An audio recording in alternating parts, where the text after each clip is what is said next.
Hello and welcome back to Stationeers. As you can see, I've got yet another base. Well, the thing is whenever I have a thought of something, whoop, of course I fall down a hole. Whenever I have a new thought, sometimes I just build a new base. And I did mod the game, so I basically anything I pick up ore-wise, I get max amount, so I'm having more fun building than anything else, so I want to cut down on the mining as much as I could, and so I get my materials fast and use that to build. But I just thought today we would look at compare logic. Let's see here. Okay, yeah, we got time. What compare logic does is, like say for example here, we turn this switch off, the lights go out. Or, well, this is going to be a hallway. So we come in, turn the switch on for lights, go down the hallway, and because the lights are on, the switch is all the way over there. With the compare, you can hit this one and turn all the lights off. Because these ones have a state 0 and 1. And we've got two switches here. And then as you can see here, we've got a math unit, compare unit, memory, batch writer. What we need to do, first off, is we need the inputs. In this case, switch 1 plus switch 2. Those go into the math unit. Switch 1, switch 2. Those go out and come into the compare unit for 1. Then we have the logic memory, which is set to 1, coming into selection 2 of the compare. And then on the compare, it's going to compare if 1 equals 2. So if the states equal 1, then the output will turn on the batch writer to turn on the lights. See, this is state 1. Turn that off. It's now state 0. This one over here is state 0. So because of that, state 1 does not activate and that doesn't go. So we turn 1 on. It is now state 1. The lights turn on. And then if we turn on the other one, it is now state 2 because 1 plus 1 equals 2, and which is not equal to 1. Lights go off. Really useful for hallway lights or anything else that you might need two switches to activate. You know, I don't know, maybe you've got a pump system set up that you've got a switch in one room and a switch in another room, so either switch can turn on the pump system. The other usefulness for a compare unit is right here. So you can see here we've still got the batch writer, logic reader, compare unit, and memory. This is my cooling system. What the hell, I'll hop up front so you can see it in all of its glory. It's not quite complete yet. I still need more radiators. But as you can see, I made one hell of a cooling tower. This took a lot of pipe work. Because like I said, the configuration of the pipe doesn't seem to matter. So use them decoratively. Just put a lot of pipes in. And let's see what the current temperature is. Current temperature is 86 degrees. And as you can see, it is going down fairly fast.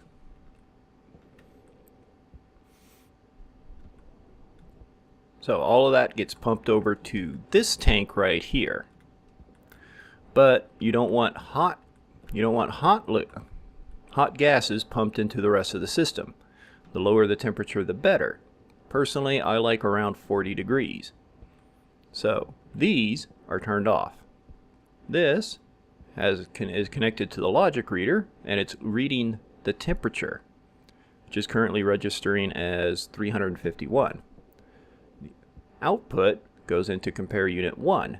Compare unit 2, I have it set at 320. which is approximately 40 degrees Celsius. I figure that's a good temperature, because in order to convert this, you have to use, I just googled a Celsius to Kelvin converter, because the number here is in Kelvin. How close are we? 340. Okay. And then, much like the switches, if this number, 344, is less than 320, then it will turn on the batch rider, which turns on the pumps. So if it's too hot, ain't gonna work. Okay, we still got some time left. Let's go double check the actual number here. 60. Alright, so we are going to sit here and, of course I'll speed things up, but we'll see if the system works. It's already been tested, so I know it does, but I'd like you to see it.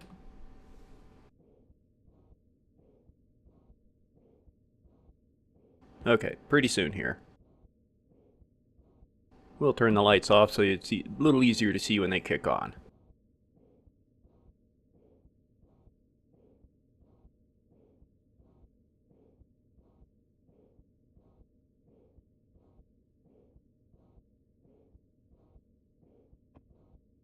Soon.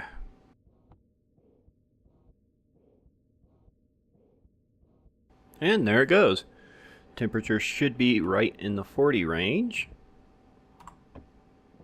Okay, so it's a little on the higher side, but that's easily adjusted by just turning that down a little.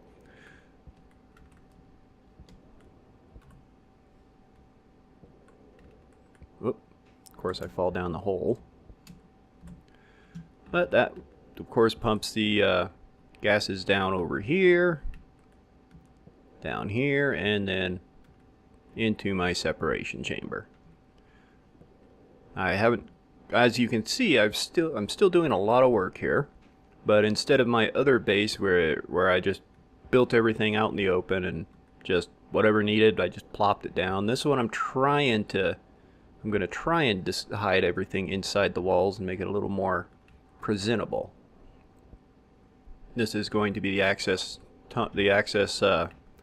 hall here to get down to atmospherics and environmental.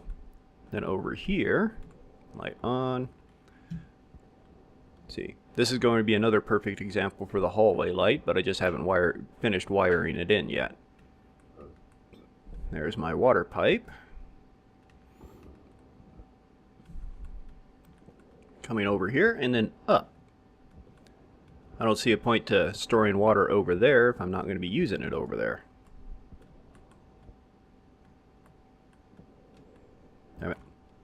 There we go. The water pipe will be coming over here and filling up the swimming pool. Well, not really the swimming pool, but this is going to be the center of my hydroponics.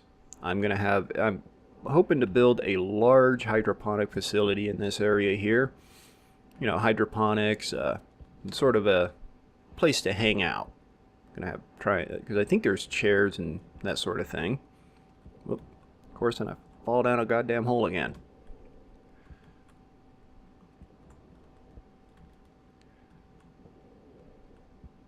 And then, of course, there's oxygen, hydrogen, the mixer, the furnace, all that fun jazz. But I've still got a lot of work to be done here. I don't really see a point to recording my building here, because a lot of it is me sitting here thinking for 20 minutes, what kind of configuration do I want? What do I want to do here? What do I want to do here? It's just a lot easier to go ahead and build it and then show you what it looks like afterwards.